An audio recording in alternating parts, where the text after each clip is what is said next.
నమస్తే, welcome to Leo prime time debate. Target Lokesh ఎందుకు అంటే వాస్తవానికి నారా లోకేష్ గారిని రాజీనామా కూడా ఎందుకు చేయమంటున్నారంటే ఎందుకు, దీని అన్నిటి గురించి కూడా మనతో మాట్లాడడానికి ఈరోజు లియో ప్యానెల్లో ఉన్నారు సీనియర్ జర్నలిస్ట్ సత్యమూర్తి గారు, అదేవిధంగా సీనియర్ జర్నలిస్ట్ డివి శ్రీనివాస్ గారు. సార్ నమస్తే. నమస్కారం సార్. నమస్తే సార్. సో సత్యమూర్తి గారు, వాస్తవానికి మెగా డిఎస్సి వర్సెస్ దగా డిఎస్సి అని మాట్లాడుతున్నారు. వాస్తవానికి దాదాపు జూన్ 6వ తారీఖు 2025 ఎగ్జామ్స్ జరిగితే ఆ టీచర్స్ అందరూ కూడా వాళ్ళు క్వాలిఫై అయ్యి ప్రతి విద్యార్థికి పాఠాలు బోధిస్తే పాత టీచర్లు కావచ్చు, కొత్త టీచర్లు కావచ్చు, వీళ్ళిద్దరు కూడా సమిష్టిగా కృషి చేస్తే వచ్చిన రిజల్ట్ మొన్న చూసాం. 10వ తరగతి సంబంధించి ప్రైవేట్ పాఠశాలకు ధీటుగా ప్రభుత్వ పాఠశాలలు వాళ్ళకు వచ్చిన ఉత్తీర్ణత, ఇవి వచ్చిన రిజల్ట్స్ కూడా మనం చూసాం. పేపర్లో ఎంత పెద్ద యాడ్లు వచ్చాయో. అయితే వాస్తవానికి మెగా డిఎస్సి జరుగుతున్నటువంటి టైంలో కూడా, అంటే ఇప్పుడు వచ్చి దగా డిఎస్సి అంటున్నారు, కానీ మెగా డిఎస్సి జరుగుతున్న టైంలో కూడా 200 కేసులు వేశారు వైసీపీ వాళ్ళు. ఇప్పుడు క్వాలిఫై అయిన తర్వాత మిగతా 3 లక్షల మందిని రెచ్చగొట్టే ప్రయత్నాలు చేస్తున్నారు. శాంతి భద్రతలు విఘాతం కలగాలని చెప్పి ప్రయత్నిస్తున్నారు. సో టార్గెట్ లోకేష్ ఎందుకు తీసుకున్నారంటే ఏం చెప్తారు? ఎందుకు తీసుకున్నారంటే ఇంకా మరి వాళ్ళ టార్గెట్ లోకేషే ఉంటాడు. జగన్మోహన్ రెడ్డి టార్గెట్ ఇంకెవరు ఉంటారు? లోకేష్, పవన్ కళ్యాణ్ ఉంటారు. జగన్మోహన్ రెడ్డికి అర్థం కాని విషయం ఏంటంటే లోకేష్ని టార్గెట్ చేయడం అంత ఈజీ కాదు. అంత ఈజీ కాదు జగన్మోహన్ రెడ్డి. నువ్వు అధికారంలో ఉండి నిరంకుశ పాలన సాగిస్తున్నప్పుడే యువగళం పాదయాత్ర అని నీ గుండెల మీద ఎక్కి డ్యాన్స్ ఆడాడు, తొక్కాడు నిన్ను. అటువంటి లోకేష్ని రాజకీయంగా ఏం చేయాలో చేతగాక, నీకు కనీసమైన అంటే వ్యూహానికి ఏ పాయింట్లు దొరక్క, నువ్వు లాస్ట్ ఇయర్ జరిగిన మెగా డిఎస్సిని తీసుకొచ్చి ఆ మెగా డిఎస్సిలో అన్యాయాలు జరిగినాయి, అక్రమాలు జరిగినాయి అని చెత్త కబుర్లన్నీ చెప్పిస్తున్నాడు. చెత్త. నీకు ఎవరైనా బాధితులు ఉన్నారా? ఎవరైనా ఫిర్యాదులు చేశారా? ఎవరైనా కేసులు పెట్టారా? అంటే జగన్మోహన్ రెడ్డి వేయించిన కేసులు కాదు. జగన్మోహన్ రెడ్డి ఈ డిఎస్సి మెగా డిఎస్సి 2025 నోటిఫికేషన్ రాగానే 242 కేసులు వేయించాడు ఈ జగన్మోహన్ రెడ్డి ఆ నోటిఫికేషన్ ఆపటానికి. మొత్తం కోర్టులు అన్నీ కూడా ఈ మొత్తం ఒక్క పిటిషన్ని కూడా వదిలేలా. అన్ని పిటిషన్లలో ఏమన్నా కొత్త పాయింట్ ఉందేమోనని అన్నీ విచారించినాయి. మొత్తం అన్ని కేసులు వాళ్ళు చూశారు, ఎవరెవరు ఏ పాయింట్ చెప్పారు అనేది. ప్రభుత్వాన్ని వివరణ అడిగారు, ప్రభుత్వం వివరణ ఇచ్చింది. అన్ని కేసులు వీగిపోయినాయి. ఒక్క కేసు అంటే వీళ్ళు చెప్పేది ఒక్క పాయింట్ కూడా కరెక్ట్గా లేదు. ఈ డిఎస్సి నోటిఫికేషన్ని ఆపాల్సిన అవసరం లేదు అని కోర్టులు చాలా స్పష్టంగా చెప్పేసినాయి. సుప్రీంకోర్టు దాకా కూడా వెళ్ళారు. చిచి అవతలకు పో అన్న తర్వాత వాళ్ళకి ఏం చేయాలో అర్థం కాక సైలెంట్గా కూర్చున్నారు. అయిపోయింది, ఎగ్జామ్ అయిపోయింది, రిజల్ట్స్ వచ్చినాయి. రిజల్ట్స్ వచ్చిన తర్వాత ఈ సర్టిఫికేట్ వెరిఫికేషను, ఈ ప్రాసెస్ అంతా జరిగేటప్పుడు జిల్లా స్థాయిలో, రాష్ట్ర స్థాయిలో గ్రీవెన్స్ సెల్స్ ఓపెన్ చేశారు. అప్పులేట్ ట్రిబ్యునల్ను కూడా పెట్టేశారు. ఎవరికైనా ఏదైనా సమస్య వస్తే ఆ సమస్య గురించి ఎక్స్ప్లెయిన్ చేస్తారు గ్రీవెన్స్ సెల్ వాళ్ళు చెప్పింది వీళ్ళకి నచ్చకపోతే వాళ్ళు రాష్ట్ర స్థాయి సెల్కి రావచ్చు. అక్కడ కూడా కాకపోతే, అక్కడ కూడా వాళ్ళు చెప్పింది నచ్చకపోతే అప్పీలేట్ ట్రిబ్యునల్కి వాళ్ళు దరఖాస్తు చేసుకోవచ్చు. అక్కడ వాళ్ళు చెప్పేసి మొత్తం చెప్తారు. అన్ని స్థాయిల్లో వీళ్ళకి ఏమన్నా డౌట్లు ఉన్నా మొత్తం క్లారిఫికేషన్స్ ఇచ్చే యంత్రాంగాన్ని పెట్టారు. అయిపోయిన తర్వాత ఈ మొత్తం వీళ్ళకి సర్టిఫికెట్ల వెరిఫికేషను, ఈ ప్రాసెస్ అంతా జరిగిన తర్వాత కూడా కొంతమంది వ్యక్తులు కోర్టులకు వెళ్ళారు, న్యాయస్థానాలకు వెళ్ళారు. వెళ్తే న్యాయస్థానాల దగ్గరికి రాష్ట్ర ప్రభుత్వం వెళ్ళి, అయ్యా ఇదిగో ఈ కేసు ఇది కేసు బై కేసు ఎవరైతే కోర్టులో కేసు వేశారో వాళ్ళ గురించి చెప్పారు. న్యాయమూర్తులు ఈ వాదన, రాష్ట్ర ప్రభుత్వం వాదన, ఆ క్యాండిడేట్ వాదన విన్న తర్వాత లేదు రాష్ట్ర ప్రభుత్వం తీసుకున్న నిర్ణయం కరెక్ట్గా ఉన్నది అని చెప్పేసి ఆ కేసులను కూడా కొట్టేశారు. ఆ తర్వాతే ఈ అపాయింట్మెంట్ ఆర్డర్లు రెడీ చేశారు. అంటే ఇంత థరో ప్రాసెస్ జరిగింది. ఈ థరో ప్రాసెస్ జరిగిన తర్వాత వీళ్ళందరికీ ఒక పండగ వాతావరణం ఏర్పాటు చేసి అందరికీ వాళ్ళకి అపాయింట్మెంట్ ఆర్డర్లు ఇచ్చారు. అపాయింట్మెంట్ ఆర్డర్లు తీసుకున్న వాళ్ళు, మేము చాలా కాలంగా మేము ట్రై చేస్తూ ఉన్నాము. ఈ జగన్మోహన్ రెడ్డి మా బతుకుల్లో నిప్పులు పోశాడు. ఈ జగన్మోహన్ రెడ్డి మా జీవితంతో ఆడుకున్నాడు. మా జీవితాల్లో అతి విలువైన 5 సంవత్సరాల కాలాన్ని ఈ గొడ్డల పార్టీ అధ్యక్షుడు వేటు నరికేసినట్టు నరికేశాడు మమ్మల్ని. మీరు వచ్చి మాకు మళ్ళీ జీవం పోశారు. మేము కలగన్నాము, మేము ఇంక వేరే జీవితమే లేదు మాకు. మేము టీచర్ కావాలన్న కలగన్నాము, మా కళ నెరవేరింది అని చెప్పి వాళ్ళందరూ వచ్చి కన్నీటి పర్యంతమై చెప్పారు. మెగా డిఎస్సి 2025లో సెలెక్ట్ అయిన వాళ్ళు అదే స్పిరిట్ని క్యారీ ఫార్వర్డ్ చేశారు. స్టూడెంట్స్ అందరికీ వాళ్ళు కూర్చోబెట్టి చక్కగా పాఠాలు చెప్పారు. వాళ్ళందరూ పరీక్షల్లో ఉత్తీర్ణులయ్యారు. గవర్నమెంట్ స్కూల్స్ ప్రైవేటు స్కూల్స్కి పోటీపడి మొత్తం అంతా కూడా ర్యాంకులు కొట్టేసినాయి మొత్తం. ఇదంతా మన కళ్ళ ముందర కనపడుతూ ఉంటే, ఇదంతా మొత్తం జరిగిపోతే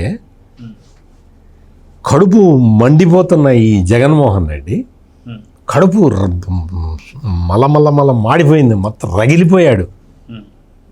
ఏం చేయాలని ఎప్పుడో సంవత్సరం కిందట రిక్రూట్ అయిన టీచర్ల మీద, ఈ టీచర్లందరూ పనికిరాని వాళ్ళు, ఈ టీచర్లందరూ డబ్బులు ఇచ్చి పోస్టులు కొనుక్కున్నారు, ఈ టీచర్లకు అర్హత లేదు, ఈ టీచర్లు దొంగతనంగా రిక్రూట్ అయ్యారు అని ఈ బుద్ధి లేని పెద్ద మనుషులందరూ మొదలుపెట్టారు. ఇప్పుడు అంటే సంవత్సరం తర్వాత వాళ్ళు చక్కగా రిజల్ట్ కూడా చూపించిన తర్వాత, ప్రభుత్వ పాఠశాలల్లో రిజల్ట్ కూడా చూపించిన తర్వాత,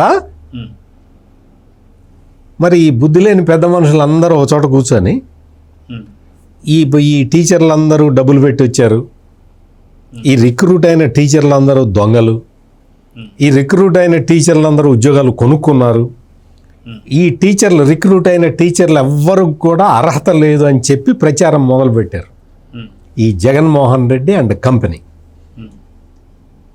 ఆ పేరుని నాని వచ్చి చెప్తాడు, ఆ పేరుని నాని మంత్రికి కూడా ఎలగబెట్టాడు కొంతకాలం.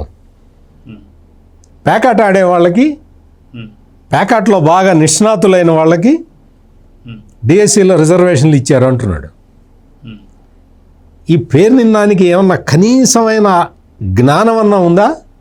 మంత్రిగా కూడా చేసి 2.5 ఏళ్ళు మంత్రిగా వెలగబెట్టాడు కదా. కనీస అవగాహన ఉందా నీకు? అసలు సబ్జెక్ట్ ఏంటో తెలుసా? వచ్చి నోటికి వచ్చినట్టు అడ్డం నోరు వేసుకొని ప్యాకాట్ ఆడే వాళ్ళకి టీచర్ పోస్టులు ఇచ్చారా? ప్యాకాట్ అని స్పోర్ట్స్ కోటాలో పెట్టి వాళ్ళని సెలెక్ట్ చేశారా? ఏం తెలుసా ఆ పేరుని నాని నీకు? అసలు నీకేమన్నా ఒక అవగాహన ఉందా? అది కేంద్ర ప్రభుత్వ గైడ్ లైన్స్ ప్రకారం వాళ్ళు ఇచ్చారు, ఒక లిస్ట్ ఇచ్చారు. స్పోర్ట్స్ కింద ఏమేమి ఉంటాయని లిస్ట్ ఇచ్చారు. అందులో బ్రిడ్జ్ అని ఉంటుంది. బ్రిడ్జ్ అనే ప్యాకాట, అది ప్యాకాట, దాన్ని ఏమంటారు? It is an intellectual game. Intellectual గేమ్ని కేంద్ర ప్రభుత్వం తన గైడ్ లైన్స్లో పెట్టింది. మొత్తం 62 స్పోర్ట్స్ అండ్ ఆ జాబితాలో పెట్టారు. ఆ బ్రిడ్జిలో ఎవరు కూడా ఈ డిఎస్సిలో సెలెక్ట్ కాలే. Bridge first point number 1, bridge అనేది ప్యాకెట్ కాదు, it is an intellectual game అని కేంద్ర ప్రభుత్వం డిసైడ్ చేసింది. అన్ని రాష్ట్రాలు అదే జాబితాని ఫాలో కావాల్సిందే. ఆ జాబితాలో బ్రిడ్జి కూడా ఉన్నది. కానీ ఆంధ్రప్రదేశ్లో ఆ బ్రిడ్జిలో మరి నిష్ణాతులైన వాళ్ళు ఎవరు లేరు, వాళ్ళు ఎవరు అప్లై చేయలేదు, వాళ్ళు ఎవరికి ఉద్యోగాలు రాలేదు. మరి మంత్రిగా చేసావు కదా, నువ్వు కనీసం ఇప్పుడు నేను ఒక జర్నలిస్ట్గా నేను మొత్తం వెరిఫై చేసి నేను ఇంత అథెంటిక్గా నేను చెప్తున్నా. నేను ఒక జర్నలిస్ట్గా నాకు సమాచారానికి యాక్సెసిబిలిటీ ఎంతవరకు ఉంటుంది? నేను ఒక ఆఫీసర్ చెప్పిందో లేకపోతే వాళ్ళతో మాట్లాడిందో నేను అంతవరకే నేను చెప్పగలుగుతా. ఈ మంత్రిగా పనిచేసిన వ్యక్తికి కనీస జ్ఞానం ఉండాలి, కామన్ సెన్స్ అనేది ఉండాలి కదా. పేకాట ఆడిన వాళ్ళకి డిఎస్సిలో టీచర్ పోస్టులు ఇచ్చారని చెప్తున్నాడు ఈ పేరుని నాని. ఏమన్నా బుద్ధుండే మాట్లాడుతున్నావా? నువ్వు చూసుకోవాలి కదా. నువ్వు ఒక ఆరోపణ చేసేటప్పుడు వెరిఫై చేసుకోవాలి. తప్పుడు ఆరోపణలు చేసుకుంటూ అందులో ఈ టీచర్ల మీద వాళ్ళు already they proved there ability. వాళ్ళు స్టూడెంట్స్ని తీసుకెళ్ళి టాప్లో నిలబెట్టారు అందరినీ. 600కి 599 మార్కులు, 96 మార్కులు, 99 మార్కులు తెప్పించి చూపించారు వాళ్ళు. ఇంకా అంతకన్నా ప్రూవ్ చేసుకోవాల్సింది ఏం లేదు. ప్రూవ్ చేసుకోవాల్సింది ఎవరు అంటే ఈ పేరుని నాని, ఈ జగన్మోహన్ రెడ్డి, వీళ్ళ కనీసం బుద్ధి జ్ఞానం ఉంది అన్న విషయాన్ని ప్రూవ్ చేసుకోవాలి.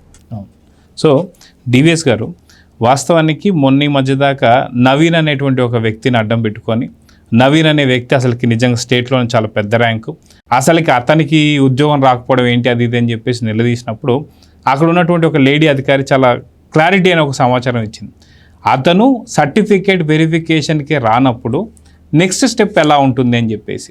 వాస్తవానికి వైసీపీకి సంబంధించి ఇప్పుడు నిరసనలు ఏదైతే తెలియజేస్తున్నారో ఒక్క విద్యార్థి లేడు, డిఎస్సి రాసినటువంటి ఒక్క వ్యక్తి కూడా లేరు. సో నిజంగా రైతు పోరంటే రైతులు ఉండరు, అదేవిధంగా చూసుకుంటే యువత పోరంటే యువత ఉండరు, డిఎస్సి పోరంటే డిఎస్సి ఎగ్జామ్ రాసిన వాళ్ళు ఉండరు. వాస్తవానికి వీళ్ళు చేసేటువంటి నిరసనలన్నీ కూడా బూటకమా కాదా అంటే ఏం చెప్తారు? నువ్వు పెట్టేవాళ్ళని పెట్టనివ్వవు, నీకు తోచదు, గిల్లితే గొడ్డలి. అంటే నీకు అధికారం ఇచ్చారు 5 ఏళ్ళు, నువ్వెందుకని డిఎస్సి పెట్టలేకపోయావు? పెట్టకపోగా నువ్వు దగా డిఎస్సి చేసావని చెప్పి నీ చెల్లె నిన్ను తిట్టింది. ఇవాళ వీళ్ళు మెగా డిఎస్సి పెట్టారు. ఇప్పుడు దగ్గర 2 ఏళ్ళు అవుతాను మెగా డిఎస్సిపై సంతకం పెట్టి, రేపు 12వ తారీఖుకి ఆ ఫైల్పై సంతకం పెట్టి అన్నాళ్ళు 2 సంవత్సరాలు తొలి సంతకం చేశారు. మెగా డిఎస్సి నోటిఫికేషన్ ఇచ్చి 14 నెలలు అయింది. పరీక్ష జరిపి రేపు 6వ తారీఖుకి సంవత్సరం. అరే రిక్రూట్మెంట్ అపాయింట్మెంట్ లెటర్స్ ఇచ్చి 10 నెలలు. ఒక పండగలాగా సీఎం, డిప్యూటీ సీఎం, మంత్రి, మాధవ్, తల్లిదండ్రులు, కుటుంబ సభ్యులు అందరి సమక్షంలో అపాయింట్మెంట్ లెటర్స్ ఒక పండుగగా వాళ్ళకి భోజనాలు పెట్టి ఇచ్చారు. ఇది జరిగి ఎన్నాళ్ళు అవుతుంది? 10 నెలలు. వాళ్ళు వెళ్ళారు, స్కూల్లో పనిచేస్తున్నారు, ఫలితాలు తెచ్చారు బ్రహ్మాండంగా. అసలు ఏంటి, ప్రభుత్వ పాఠశాలల్లో 595 కంటే ఎక్కువ మార్కులు వచ్చిన వాళ్ళు 13 మంది అంట. 590 కంటే 10వ తరగతిలో ఎక్కువ మార్కులు వచ్చిన వాళ్ళు ప్రభుత్వ స్కూల్స్లో 200 మంది అంట. అదే ఇందాక సత్యమూర్తి గారు చెప్పిన ఫుల్ పేజ్ యాడ్. అంటే ప్రభుత్వ బడుల్లో చదువుకున్న పిల్లలు ఇవాళ ఫస్ట్ పేజీల్లో యాడ్ రూపంలో కనపడేసరికి నీకు కన్నెర్రైందా? అదే నా కడుపు మంట. అంటే ఆయనకి ఏంటంటే గది తాగే మనుషులు కావాలి కదా. ఇట్లా అందరూ చదువుకుంటే జగన్మోహన్ రెడ్డి అమ్మాయి గది ఎవడు తాగుతాడు? అంతేనా? అంటే ఇప్పుడు ఎందుకు ఇవాళ లోకేష్ రాజీనామా చేయాలి? మెగా డిఎస్సి పెట్టినందుక, 16,000 మంది టీచర్లని ఇవాళ నియమించినందుక, 200 మంది విద్యార్థులకి 590 మార్కులు తెచ్చినందుకు రాజీనామా చేయాలా? ఇవాళ ఇప్పుడు విద్యారంగంలో మనం చూసాం, టీచర్లు ఎవరైతే ఉత్తమ బోధన ప్రమాణాలు పాటించారో ఆ టీచర్తో లంచ్ విత్ మినిస్టర్ వాళ్ళని పిలిచి వాళ్ళతో భోజనం చేసి వాళ్ళ యొక్క స్టాండర్డ్స్, వాళ్ళ యొక్క టీచింగ్ ఆ ప్రాస్పెక్ట్స్ అన్నీ రాసుకుంటున్నాడు ఆయన బ్రహ్మాండంగా. అంటే విద్యారంగాన్ని వాళ్ళు నంబర్ 1గా మార్చినందుక లెర్నింగ్ ఎక్స్పీరియన్స్ ఇన్ ఆంధ్రప్రదేశ్ అనేది ఇవాళ ఏపీ మోడల్ ఎడ్యుకేషన్ అనేది ఇవాళ దేశంలో ఇవాళ తలమానికంగా 2 ఏళ్లలో మార్చినందుక. ఇప్పుడు ఇవాళ ఇతను మాట్లాడుతూ స్పష్టంగా ఇప్పుడు ఎంతమంది రాశారు, 3,36,307 మంది రాశారంట. దగ్గర మరి దీంట్లోకి వచ్చేసరికి నీకు 15,941 మంది ఏమో అపీర్ అయిపోయారు బ్రహ్మాండంగా. 148 రోజుల్లో ప్రక్రియ మొత్తం కంప్లీట్ అయింది. ఇప్పుడు మీరు చెప్పిన నవీన్ ఈ కేసులు పరిష్కరించుకుంటూ 148 రోజుల్లో చేయటం అంటే 241 కేసులు పరిష్కరిస్తావా లోకేష్? రాజీనామా చేయి, అంతేనా? 148 రోజుల్లో అసలు స్టేట్మెంటు, లేకపోతే షెడ్యూలు, నిర్వహణ, లేకపోతే ఫలితాలు, అపాయింట్మెంట్ లెటర్స్ కూడా ఇస్తావా? రాజీనామా చేయి. ప్రభుత్వ బడుల్లో చదువుకున్న విద్యార్థులు ఇవాళ 200 మంది 990 మార్కులు వస్తాయా? రాజీనామా చేయని అడుగుతావా? అంటే ఎందుకు రాజీనామా చేయాలి ఇతను? అడిగేవాడికి ఇవాళ చెప్పేవాడు లోకు అయిపోయాడా? మనం అంటోంది అదే. ఇప్పుడు స్పష్టంగా చెప్పారు. అంటే బ్రిడ్జికి క్యాసినోకి తేడా తెలియదండి వాళ్ళకి. లేదు, ఇప్పుడు క్యాసినో ఆడే వాళ్ళకి బ్రిడ్జ్ గురించి ఏం తెలుస్తుంది? అదేనా గుడివాడ ఎవరైనా ఎక్స్పర్ట్ ఎవరు? Kodali Nani sir, expert. నాని. చీకోటి ప్రవీణ్తో స్నేహం చేసే వాళ్ళకి అంటే ఇప్పుడు ఇవాళ బ్రిడ్జ్ అంటే అదొక మేధస్సుకు సంబంధించినటువంటి ఒక ఆట. దాన్ని ప్యాకాట్ అంటాడు ఈ నాని, పేరుని నాని. మా కాలేజీలో మాకు కరస్పాండెంట్ నన్నపనేని వెంకట్రావు చచ్చిపోయారు. ఏది ఆలపాటి వెంకట్రామయ్య, నన్నపనేని వెంకట్రావు. అప్పట్లో ఆయన బ్రిడ్జ్ ఛాంపియన్గా అసలు మా కాలేజీ లెక్చరర్లంతా బ్రిడ్జ్ ఆడేవాళ్ళు. అది తెనాల్లో మనకి విఎస్ఆర్ కాలేజీలో అసలు ఏం తెలుసు వీళ్ళకి బ్రిడ్జ్ గురించి? లేకపోతే ఆయన సజ్జల రామకృష్ణారెడ్డి ఏమంటాడు, తాడు పోటీ పెట్టారు.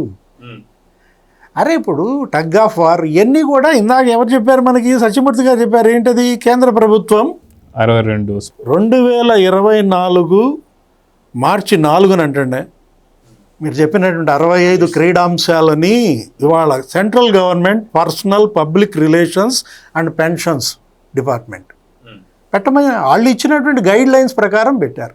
అంటే ఇప్పుడు పేరుని నాని ఇప్పుడు ఈ పేకాటో లేకపోతే ఈ తాడాటో అంటోంది ఎవరిని? మోడీనా?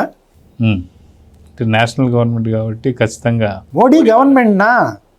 చెప్పు అదే మాట. ఏం మోడీ గారు ఏంటి పేకాట ఆడితే ఉద్యోగాలు ఇస్తావా, లేకపోతే తాడాట ఆడితే ఉద్యోగాలు ఇస్తావా అని మోడీ గారిని మాట్లాడు. చంద్రబాబు ప్రభుత్వానికి ఏం సంబంధం? ఇప్పుడు కేంద్ర ప్రభుత్వం ఇచ్చిన గైడ్ లైన్స్ని ఫాలో కాకపోతే అది ఎంత పెద్ద తప్పు. అది కోర్టులు ఊరుకుంటాయా? కొట్టేవా? కేసులు మొత్తం కొట్టి అతలు పడేవా? ఆ మాత్రం జ్ఞానం, కామన్ సెన్స్ కూడా లేని ఇతను మంత్రి గట్ట పనిచేసాడు అర్థం కావట్లా. First time in the history SC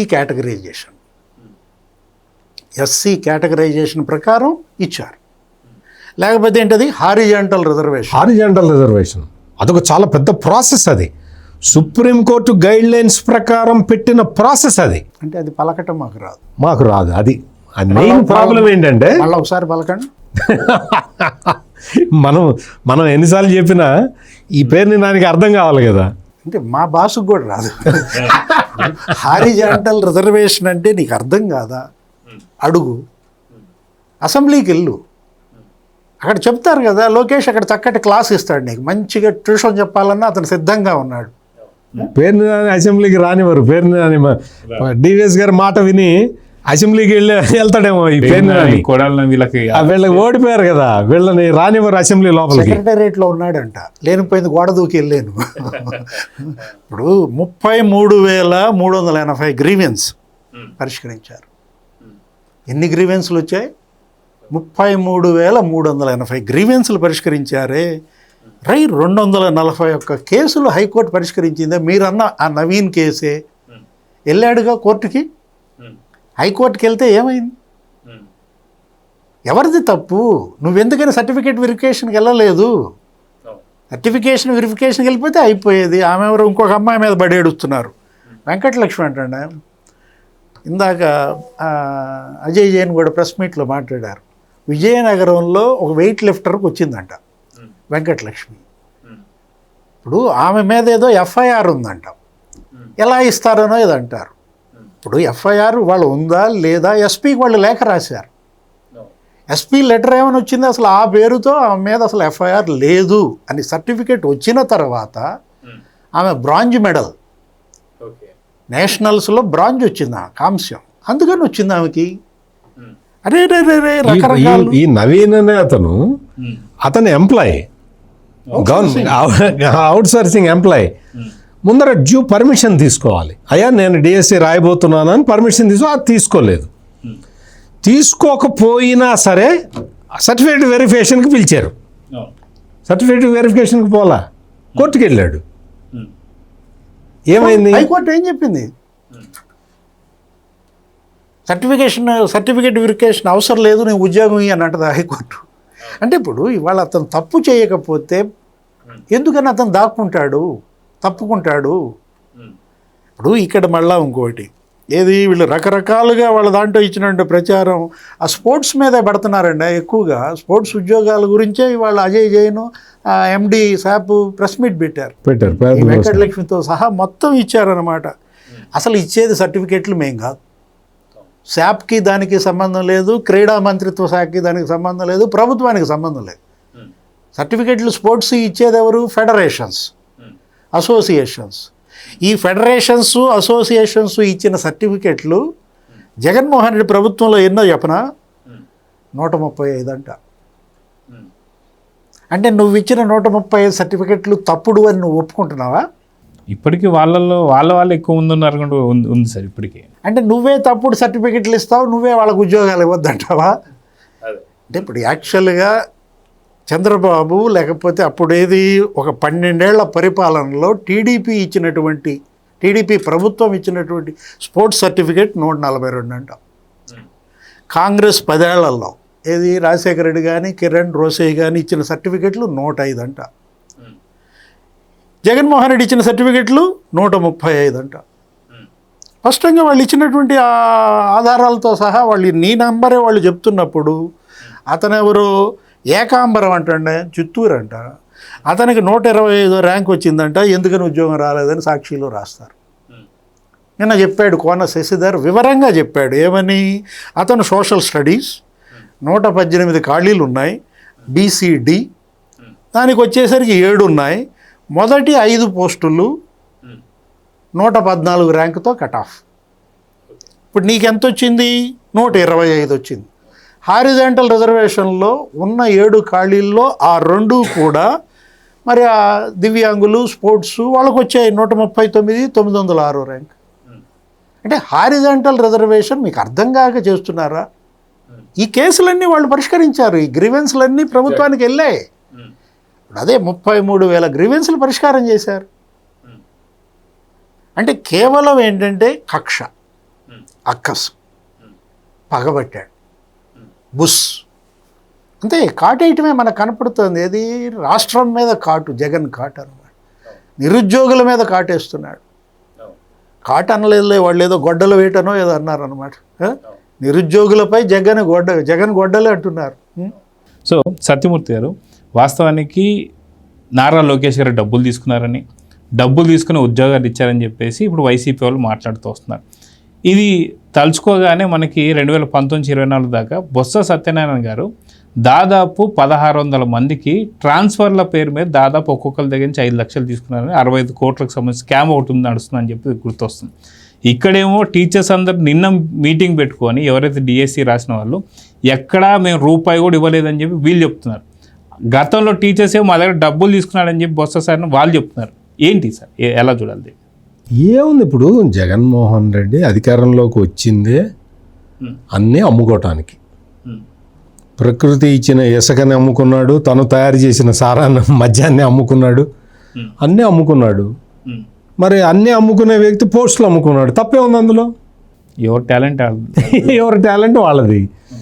ఇప్పుడు మాత్రం విద్యాశాఖ మంత్రి నారా లోకేష్ చాలా స్ట్రిక్ట్గా మొత్తం అన్ని రకాల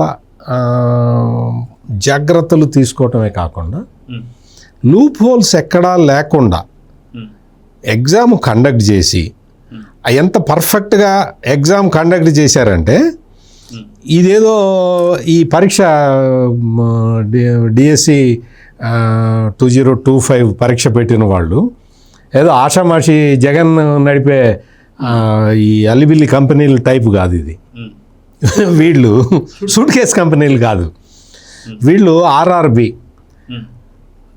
IBPS, NTA, gate, cat, APPSC, high court వీటికి సంబంధించిన ప్రతిష్టాత్మక పరీక్షలు నిర్వహించే టీసీఎస్, అయాన్, సిబిటి వాళ్ళు నిర్వహించారు ఈ ఎగ్జామ్.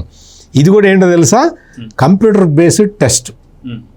ఈ కంప్యూటర్ బేస్డ్ టెస్ట్ ఎట్లా ఉంటుందో మీకు తెలుసు, డివిఎస్ గారికి తెలుసు, కానీ ఆ పేరుని నాకు తెలియదు. పేరుని దాని కోసం నేను ఒక చిన్న బ్రీఫ్గా చెప్తా. జగన్మోహన్ రెడ్డికి కూడా తెలియదు, జగన్మోహన్ రెడ్డికి అసలు తెలియదు, అసలు ఈ కంప్యూటర్ బేస్డ్ ఎగ్జామ్ అంటేనే తెలియదు. 10th క్లాస్ పేపర్లు ఎత్తుకుపోయినా ఏం తెలుసు, ఇవేం తెలుస్తాయి. ఇక్కడ మెయిన్గా ఏంటంటే కంప్యూటర్ బేస్డ్ టెస్ట్ చాలా ఫ్యాకల్టీస్ ఉంటాయి, సబ్జెక్ట్స్ ఉంటాయి, లాంగ్వేజెస్ ఉంటాయి, ఇవన్నీ ఉంటాయి. కాబట్టి స్టూడెంట్ వెళ్ళి క్వశ్చన్ పేపర్ ఓపెన్ చేసిన తర్వాత ర్యాండమ్గా మొత్తం 65,000 క్వశ్చన్లు పెట్టారు. అందులో ర్యాండమ్గా వస్తాయి. వీడికి వచ్చింది పక్కనోడికి రాదు ఆ క్వశ్చన్. అది ఇక్కడ పెట్టిన సిస్టమ్. అంటే నువ్వు కాపీ కొట్టి మీరు ఇప్పుడు చెప్పారు కదా బేగంపేట పబ్లిక్ స్కూల్లో క్వశ్చన్ పేపర్ కొట్టేసినట్టు ఇది కొట్టేయటానికి వీల్లేదు. దాంట్లో చూసి రాయటానికి దాంట్లో చూసి రాయటానికి వీల్లేదు. ర్యాండమ్గా వస్తాయి క్వశ్చన్స్. నువ్వు సెలెక్ట్ చేసుకున్న సబ్జెక్టుని బట్టి ర్యాండమ్గా క్వశ్చన్ వస్తుంది, దాన్ని ఆన్సర్ చేయాలి. తెలుసా పేరు నాని నీకు ఈ సిస్టమ్ ఉందని తెలుసా? ఈ సిస్టమ్ ఉందని తెలుసా నీకు? నీకు ఇది ఎట్లా ఉంటుందో తెలీదు. మనం ఎప్పుడన్నా పరీక్షలు రాసి ఏడిస్తే కదా మనకి ఎట్లా కంప్యూటర్ బేస్డ్ టెస్ట్ ఎట్లా ఉంటుందో తెలియటానికి మనకు అది తెలియదు. ఊరికే గబ్బు నోరు వేసుకొని మొత్తం అన్ని అబద్ధాలు చెప్పటం తప్ప. ఇంకోటి ఇందాక డివిఎస్ గారు చెప్పారు, హారిజాంటల్ రిజర్వేషన్ అంటే ఏంటి చెప్పు నాని. నువ్వు హారిజాంటల్ రిజర్వేషన్ ఎట్లా అమలు చేస్తారో చెప్పు. నీకు తెలీదు. డిఎస్సికి అపియర్ అయిన వాళ్ళందరిని అడుగు, వాళ్ళు చెప్తారు. వాళ్ళందరినీ కూర్చోబెట్టి ఎక్స్ప్లెయిన్ చేశారు. హారిజాంటల్ రిజర్వేషన్ అంటే ఏంటి, వర్టికల్ రిజర్వేషన్ అంటే ఏంటి, దాన్ని ఎందుకు ఇక్కడ ఇంప్లిమెంట్ చేశారు. మొత్తం అన్ని కేటగిరీలకి, అన్ని రిజర్వేషన్ కేటగిరీలకి న్యాయం చేయటానికి వీలుగా వాళ్ళు ఏం చేశారు అంటే ఈ హారిజాంటల్ రిజర్వేషన్లో ఒక 10 యాజ్ యూనిట్ తీసుకొని, ఎందుకు 10 యాజ్ యూనిట్, సబ్జెక్ట్ టీచర్లు ఉంటారు, లాంగ్వేజ్ టీచర్లు ఉంటారు, రకరకాల కేటగిరీలు ఉన్నాయి ఇందులో.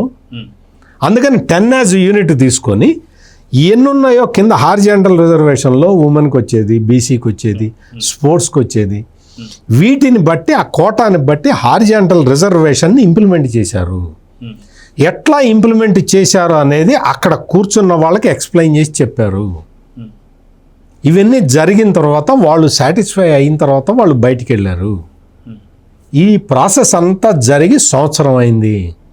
జగన్మోహన్ రెడ్డికి తెలియని విషయం ఏంటంటే, ఇందాక డివిఎస్ గారు ఒక ఫిగర్ కూడా చెప్పారు కదా, ఎన్ని గ్రీవెన్సీస్ వచ్చినాయి, ఆ గ్రీవెన్సీస్ని ఎన్ని మొత్తం టోటల్ ఎన్ని పరిష్కరించారు అనే ఫిగర్ కూడా చెప్పారు కదా. అంతమంది అన్ని రకాల క్వశ్చన్లు అడిగితే వీళ్ళు కూర్చోబెట్టి చెప్పి వాళ్ళు థరోగా సాటిస్ఫై అయిన తర్వాతే వాళ్ళని పంపించారు.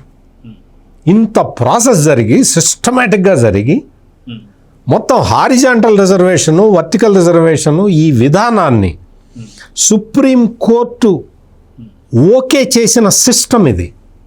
అంతకు ముందు వరకు గజిబిజిగా ఉన్న రిజర్వేషన్ సిస్టమ్ని సెట్ చేసి సుప్రీంకోర్టు మార్గదర్శకాల ప్రకారం హారిజాంటల్ రిజర్వేషను, వర్టికల్ రిజర్వేషన్ని ఇంప్లిమెంట్ చేశారు. అందువల్లే మొత్తం ఎవరు ఎన్ని రకాల కేసులు వేసినా కానీ న్యాయస్థానాలు ప్రభుత్వాన్ని సపోర్ట్ చేసినాయి. ఎందుకు అంటే ప్రభుత్వం రూల్ ప్రకారం వెళ్ళింది కాబట్టి. ఇంకేం చెప్పాలి? బొత్స సత్యనారాయణ ఎట్టు చేశాడు చెప్పాలా? 3 లక్షలు ట్రాన్స్ఫరు, 5 లక్షలు ట్రాన్స్ఫర్కి ఆల్రెడీ రిక్రూట్ అయిన టీచరు అయ్యా నా మిస్సెస్ అక్కడ పనిచేస్తుందయ్యా అని ఒక ఆయన అప్లికేషన్ పెడతాడు. నీ మిస్సెస్ని నువ్వు దగ్గరికి వెళ్ళాలంటే నాకు 5 లక్షలు ఇవ్వు అంటాడు. నాకు వృద్ధాప్యంలో ఉన్న తల్లిదండ్రులు ఉండరయ్యా, వాళ్ళని చూసుకోవాలయ్యా, నాకు 5 లక్షలు కడితే నిన్ను ట్రాన్స్ఫర్ చేస్తా. ఇది ఎలా జగన్మోహన్ రెడ్డి టీచర్లతోటి ఇదని చేయాల్సింది. పోనీ బొత్స సత్యనారాయణ అంటే నువ్వేం చేసావు? టీచర్లందరినీ తీసుకొచ్చి బ్రాందీ షాపుల దగ్గర నిలబెట్టావు క్యూలో, అందరు లైన్లో రండి అని చెప్పించావు టీచర్లతోటి. అంటే నీలాగా నీ విద్యాశాఖ మంత్రుల్లాగా ఇప్పుడు నారా లోకేష్ చేయటం లేదని నువ్వు ఇంత గ్రెడ్జ్ పెట్టుకుంటావా? నారా లోకేష్ మీద మొత్తం నారా లోకేష్ కూర్చొని డబ్బులు వసూలు చేసి ఎవడన్నా కంప్లైంట్ చేశాడా? ఒక అభ్యర్థి అయినా ఒక్కడైనా కంప్లైంట్, ఎవరైనా నా దగ్గర డబ్బులు తీసుకొని నాకు అపాయింట్మెంట్ ఇచ్చారు అని చెప్పి ఎవడన్నా కంప్లైంట్ చేశాడా? పోనీ నా దగ్గర డబ్బులు తీసుకొని నన్ను మోసం చేశారన్న కంప్లైంట్లు ఉన్నాయా? ఏం మాట్లాడతారా మీరు అందరూ రాజకీయ నాయకులు, రాష్ట్రాన్ని ఒక 5 ఏళ్ల పాటు నాశనం పట్టించిన మనుషులు ఇప్పుడు రాష్ట్రం బాగుపడుతుంటే చూడరేంటి? టీచర్ల మీద మీ ప్రతాపం, టీచర్ల మీద. టీచర్లు చూడు, నీ కడపలో ఈ జగన్మోహన్ రెడ్డి ఓన్ డిస్ట్రిక్ట్ అని చెప్పుకుంటాడు కదా కడప, ఆ కడపలో జగన్మోహన్ రెడ్డి దిష్టిబొమ్మ తగలబెట్టారు. మేము ఇంత కష్టపడి మేము చదువుకొని విశాఖపట్నంలో, తిరుపతిలో మొత్తం ఉద్యోగాలు వచ్చిన అభ్యర్థులందరూ కూడా టీచర్లంతా ఇవాళ జగన్మోహన్ రెడ్డి డౌన్ అంటూ నీ సొంత కడప జిల్లాలో కడప టౌన్లో నీ దిష్టిబొమ్మ తగలబెట్టారు. ఎందుకు తగలబెట్టారు కనుక్కోపోయి. తప్పుడు ఆరోపణలు చేసుకుంటూ నీకు నారా లోకేష్ మీద రాజకీయంగా కక్ష ఉంది. టీచర్లను బలిపెడతావేంటి నువ్వు? నీకు జాత అయితే ఆయన ఏదన్నా స్కాండల్స్ చేస్తే బయటపెట్టు. మీరు రాజకీయంగా తెలుసుకోండి, మీరు రాజకీయంగా తెలుసుకోండి చేత అయితే. ఇక్కడ మొత్తం డిఎస్సి సెలెక్టెడ్ క్యాండిడేట్, వాటి సెలెక్టెడ్ కాదు టీచర్లు దేర్, వాళ్ళందరూ కూడా వాళ్ళు వర్క్ చేస్తున్నారు, రిజల్ట్ చూపించారు, వాళ్ళందరూ పర్ఫెక్ట్గా వాళ్ళ ఉద్యోగం వాళ్ళు చేస్తున్నారు. నీకు చేత కాదు, నీ ఉద్యోగం నువ్వు చేయటం నీకు చేత కాదు. అసెంబ్లీకి పోమని నిన్ను గెలిపిస్తే నువ్వు అసెంబ్లీకి పోవటం చేత కాదు నీకు. అసెంబ్లీలో క్వశ్చన్లు అడగాలి, తెలుసా నీకు? పులివెందుల తరఫున క్వశ్చన్లు అడగాలి. పులివెందుల్లో మాకు బస్ స్టాండ్ కట్టించండి, మాకు రోడ్డు బాగలేదు, అప్రోచ్ రోడ్డు బాగలేదు, లేదా బ్రిడ్జి శిథిలావస్థకి చేరింది, ఆ బ్రిడ్జి కట్టించండి అని క్వశ్చన్లు అడగాలి. అడిగావు ఎప్పుడన్నా? అసెంబ్లీకి వెళ్తే కదా సార్. సో డివిఎస్ గారు, వాస్తవానికి ఎందుకు ఇంత ఆరోపణలు చేస్తున్నారంటే ఆటో డ్రైవర్లతో కరెక్షన్ చేయించలేదనా, అందుకన్నా లోకేష్ గారు రాజీనామా చేయాలని చెప్పి వీళ్ళు అడుగుతున్నారు. ఆటో డ్రైవర్లు కాదు, వంట మనుషులు కూడా బాగా గుర్తు చేశారు. అయితే ఏపీపీఎస్సికి సంబంధించి అదొకటైతే, వాస్తవానికి ఇప్పుడు ఉన్నటువంటి విద్యార్థులు కావచ్చు, నిరుద్యోగులు కావచ్చు, ఎటువైపు చూస్తారంటే ఖచ్చితంగా కూటమి వైపే. ఎందుకంటే డిఎస్సి అనేది ఇదే ఫైనల్ డిఎస్సి అని చెప్పి చెప్పాల. ఇప్పుడు మరో డిఎస్సి కూడా పెట్టబోతున్నారు. అది కాకుండా లక్షల కోట్లలో పెట్టుబడులు వస్తున్నాయి, వందలాది కంపెనీలు వస్తున్నాయి. అసలుకి అందరి చూపు దాదాపు ఇండియా వ్యాప్తంగా చూసుకుంటే 15% అన్ని కంపెనీలు కూడా గ్రౌండింగ్ అవుతుంది కూడా ఆంధ్రప్రదేశ్లోనే. యువతంతా కూడా ఇంకా మంచి మంచి కంపెనీలకు వెళ్ళాలి, లేదంటే ఇంకొకసారి వచ్చే డిఎస్సికి రాయాలని చెప్పి వాళ్ళందరూ కూడా ఇటువైపు చూస్తుంటే వీళ్ళ కుట్రలు ఎవరైనా నమ్ముతున్నారంటే ఏం చెప్తారు? ఇవాళ ప్రభుత్వ రంగంలోనే 60,000 ఉద్యోగాలు ఇచ్చారు. ఇప్పుడు మీరు చెప్పిన 16,000 టీచర్ పోస్టులే కాదు, రేపు రాబోయేటువంటి రెండో డిఎస్సి 4,000 పోస్టులే కాదు. ఇవాళ జాబ్ క్యాలెండర్ ఉగాది నాడు ఇచ్చారు. 10,060 పోస్టులతో ప్రతి ఉగాదికి ఒక జాబ్ క్యాలెండర్ ఇస్తానన్నాడు. ఒక జాబ్ క్యాలెండర్కి మనకి ఇంత కడుపు మంట అయితే ఇక రాబోయే ఉగాదికి ఇంకా వచ్చే 4 జాబ్ క్యాలెండర్లకి ఇంకెంత కాలిపోతాడు జగన్మోహన్ రెడ్డి. మెడికల్ అండ్ హెల్త్లో 10,000 పోస్టులు నియమించారు. కానిస్టేబుల్ పోస్టులు 7,000 భర్తీ అయ్యాయి. మీరన్నట్టుగా ప్రైవేట్ రంగంలో ఏది వాళ్ళ పరిశ్రమల వెల్లువ, పెట్టుబడుల ప్రవాహం ఒక పండగలాగా జరుగుతుంది జాబ్ క్రియేషన్. ఎందుకంటే ఆయన పెట్టారు లోకేష్ని ఆ మంత్రివర్గ ఉపసంఘానికి హెడ్గా. 20 లక్షల ఉద్యోగాలు ఇవాళ నియమించటం, దానికి ఒక ఉపసంఘం, దానికి కన్వీనర్గా లోకేష్. అంటే ఇప్పుడు నీ హయాంలో ఏం చేశావు జగన్మోహన్ రెడ్డి? నువ్వెందుకని నీకు ఇచ్చిన అవకాశాన్ని దుర్వినియోగం చేసుకున్నావు? నువ్వే ఈ పని చేసి ఉంటే ఇట్లా ఈ మెగా డిఎస్సీలు జాబ్ క్యాలెండర్లు ఇచ్చేసి ఇన్ని పెట్టుబడులు పరిశ్రమలు తెచ్చుంటే ఓడిపోయేవాడివా? అంటే నువ్వు తప్పు చేసి ఇప్పుడు ఏడిస్తే, ఇళ్ళ మీద పడి ఏడిస్తే మనం అంటాం అదే. ఇప్పుడు మీరు అన్నారు ఒకటే మాట, ఏది 169 పోస్టులు మీరు చెప్పింది. ఆ 169 పోస్టులు భర్తీ చేయడానికి గ్రూప్ 1 ఆ పిఎస్ఆర్ ఆంజనేయులు జైలుకి వెళ్ళాడా? దాత్రి మధు జైలుకి వెళ్ళాడా? గౌతమ్ సవాంగ్ని ఇంకా పిలిచినట్లు లేరు. అరే ఆటో డ్రైవర్లతో లేకపోతే ట్రక్ డ్రైవర్లతో ఆ క్వశ్చన్ పేపర్లో ఎత్తుకొచ్చినటువంటి కూలాడితో వంట మనుషులతో ప్రైవేట్ టీచర్లతో దిద్దిస్తావా? అది కూడా హాయ్లాండ్లో. అంటే ఓహో అది అసలు విషయం. ఆవాస హాయ్లాండ్లో నువ్వెందుకని దిద్దించలేదు లోకేష్? రాజీనామా చెయ్యా? వంట మనుషులతో డ్రైవర్లతో నువ్వెందుకని దిద్దించలేదు? రాజీనామా చేయమంటారా? అంబటి రాంబాబు అయినా పేర్ని నాని అయినా సిబిఐ ఎంక్వైరీ అడుగుతున్నారు. మరి నాయన సిబిఐ అయినా అనబాకండి రా బాబు. మీ నోట వెంట సిబిఐ అని వస్తే మనకేం గుర్తొస్తుంది? వివేకానంద రెడ్డి గుర్తొస్తుంది, రామ్ సింగ్ గుర్తొస్తాడు, పులివెందుల్లో రామ్ సింగ్ పైన పెట్టిన కేసు గుర్తొస్తుంది, లేకపోతే కర్నూలు గెస్ట్ హౌస్ గుర్తొస్తుంది. సిబిఐ మాత్రం అడగదు. ఇంకా ఏ ఎంక్వైరీ అయినా అడగమని కానీ పేరుని నాని జగన్మోహన్ రెడ్డి వైసీపీ వాళ్ళు సిబిఐ పేరు ఎత్తబాకండి.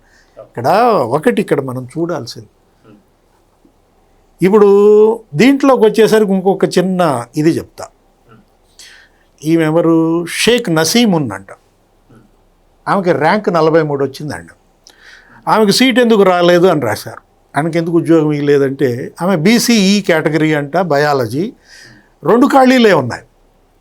2 ఖాళీలు మరి 4th ర్యాంకు 30 ర్యాంకుతో కంప్లీట్ అయిపోయింది. ర్యాంక్ 4 ర్యాంక్ 30తో కంప్లీట్ అయిపోతే మరి ఈమెకి 43వ ర్యాంక్ వచ్చింది. వచ్చుదా? అంటే జగన్మోహన్ రెడ్డి ఇప్పిస్తాడు. జగన్మోహన్ రెడ్డి అయితే ఇప్పించేవాడు. ఇది కాదండి, నాకు అర్థమైపోయింది. ఇప్పుడు అసలు విషయం ఏంటంటే 16,000 పోస్టుల పోస్టుకి ఎంత? 10 లక్షల 1,600 కోట్లు వచ్చేది పోగొట్టాడనా లోకేష్? ఇప్పుడు నీ దుగ్ధ నీ మంట. ఇప్పుడు ఆ టీచర్ల బదిలీలకు ఎంత వచ్చింది బొత్స సత్యనారాయణకి? అంటే బదిలీకే 65 కోట్లు వచ్చినాయి బొత్స సత్యనారాయణకి. ఈ మొత్తం పోస్టులు నేను అమ్ముకుంటే అనే. అంటే అందరూ నీలాగా ఉంటారా జగన్మోహన్ రెడ్డి? ఇది కరెక్ట్ కాదు. ఇది this is not correct. This is not fair mister Jaganmohan Reddy. You are playing with the lives of 16,000 teachers, 16,000 families. You are playing with the lives of 3,36,000 candidates, 3,36,000 families. You have no right at all. వాళ్ళ జీవితాలతో ఆడే హక్కు నీకు లేదు. నువ్వు ఎందుకని పెట్టలేకపోయావు DSC? ఇప్పుడు రేపొద్దున ఇంకో డిఎస్సి పెడుతున్నారు. ఇంకా భవిష్యత్తు పైన ఎంతో ఆశలు ఉన్నాయి వాళ్ళకి. రాబోయే 4 ఏళ్లలో 4 డిఎస్సీలు వస్తాయి. ప్రతి సంవత్సరం డిఎస్సి పెడతాడండి. చంద్రబాబుకున్న ట్రాక్ రికార్డ్ ఏంటి? ఆయన ఉన్నదంట 15 ఏళ్ళంట ముఖ్యమంత్రిగా, 14 డిఎస్సీలు పెట్టాడంట. 196,000 మంది టీచర్లను నియమించిన ముఖ్యమంత్రి ఆయన. అసలు దేశ చరిత్రలో ఏ ముఖ్యమంత్రికైనా ఆ ట్రాక్ రికార్డు ఉందా? రాజశేఖర రెడ్డి ఎన్ని డిఎస్సీలు పెట్టాడు తెలుసా? 1. రెండోది నోటిఫికేషన్ ఇచ్చి చచ్చిపోయాడు. కిరణ్ కుమార్ రెడ్డిను రోసయ్య పెట్టారు. అది నువ్వు అసలు అది కూడా పెట్టలా. మీ నాన్న 1 డిఎస్సీ అన్నా పెట్టాడు, అదే మెగా డిఎస్సీ అని ఆ చెల్లి అప్పుడే బాదుకుంటుంది. నువ్వు దగా డిఎస్సీ చేశావు. వాళ్ళ జగన్మోహన్ రెడ్డి ఒక ఫెయిల్యూర్ లీడర్గా, ఒక ఫెయిల్యూర్ పార్టీ ప్రెసిడెంట్గా, ఒక ఫెయిల్యూర్ రిప్రజెంటేటివ్గా, పీపుల్ రిప్రజెంటేటివ్, ఒక ఫెయిల్యూర్ సన్గా, ఒక ఫెయిల్యూర్ బ్రదర్గా ఇంతగా విఫలమైన నువ్వు, అరే నీ పార్టీని నువ్వే నాశనం చేసుకుని ఎవరో నాశనం చేశారని ఏడిస్తే రేపొద్దున ప్రెస్ మీట్ పెడతావా? వీళ్ళందరినీ రోడ్ల మీదకి ఎగదోసింది అందుకే కదా. శుక్రవారం ప్రెస్ మీట్ పెట్టు, మళ్ళా బురదల్లు జంప్ ఎలాంక. ఇప్పుడు ఏంటంటే ఈ మెగా డిఎస్సి 2025లో సెలెక్ట్ అయ్యి సలక్షణంగా ఉద్యోగం చేస్తున్న టీచర్లందరికీ నేను ఒకటే విషయం చెప్తున్నా. మీరందరూ ఈ జగన్మోహన్ రెడ్డి చేస్తున్న ఘాతుకాన్ని మీరు ఎక్స్పోజ్ చేయండి. మీరెవరూ కూడా ఆందోళన పడాల్సిన పని అస్సలు లేదు. మీరు మీ ఎబిలిటీ తోటి, మీ సామర్థ్యంతో, మీ క్వాలిఫికేషన్ తోటి మీరు చక్కగా పక్కడబందీగా పెట్టిన పరీక్ష రాసి ఉత్తీర్ణులై మీరు చక్కగా హారిజాంటల్ వర్టికల్ రిజర్వేషన్ రూల్స్ని ఫాలో అయ్యి మీరు ఉద్యోగాలలో నియమితులైన వ్యక్తులు. ఉద్యోగాల్లో నియమితులు కావటమే కాదు, తొలి సంవత్సరమే రిజల్ట్ చూపించిన అత్యుత్తమ ఉపాధ్యాయులు మీరు.